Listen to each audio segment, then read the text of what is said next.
So it all started to make sense, and I was like, oh, this isn't like Monty Python. Monty Python's like this. Hey everybody, welcome back to First Impressions. My name's Seth Pomeroy. I'm a filmmaker and an editor. I just watched The Three Musketeers. This is directed by Richard Lester, who's an amazing British comedy director. He directed A Hard Day's Night and Help. I've always heard of this movie, and I've heard a lot of people talk highly of it, Quentin Tarantino in particular. I kind of thought it was going to be a stuffy British comedy of manners or something. It turned out to be basically a lost Monty Python movie. There are no actors from Monty Python in this movie, but the energy and the vibe of Monty Python is very much there. Like sometimes they'll walk by someone and they're like, hey, which way you going? Or something like that. That has nothing to do with the plot, but is just like a funny little character aside as these people walk through the world of the Three Musketeers. It's very much like Holy Grail, Life of Brian in that way. And then I realized, of course, Richard Lester was one of the co-creators of The Goon Show, which starred Peter Sellers and Spike Milligan, who's in this movie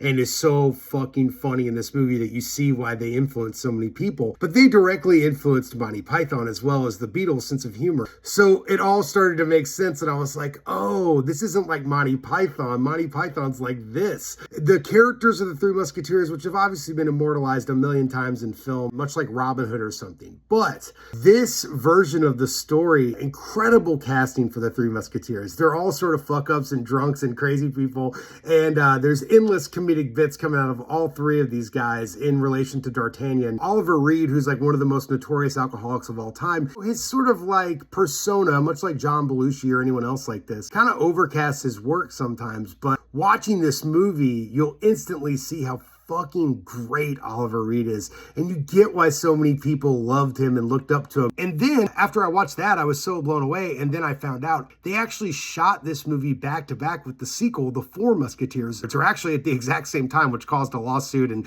they didn't tell the actors and then cut it into two movies. So that's sort of a moral quandary that follows this movie around. But The Four Musketeers, which came out a year later, actually kind of serves better as a sequel with it separated because the tone is so different. It's a darker movie. It's still very, very comedic. But Faye Dunaway is sort of the main character. It's almost like a revenge movie for her character against the Three Musketeers. And everyone's a little bit more layered. We know a little bit more about these characters. Oliver Reed in particular gets an incredible backstory that connects to Faye Dunaway that really shows you his heart as a performer and the drama and the emotion behind his wacky character. A different movie and a darker movie in some degree, but still really fun, incredible sword battles, and really funny set pieces and comedic interaction. I highly recommend watching The Three Musketeers, and if you love it, watch The Four Musketeers. Thanks so much for watching First Impressions, guys. Please watch more of my videos, subscribe to my YouTube channel and Instagram, and we'll see you soon.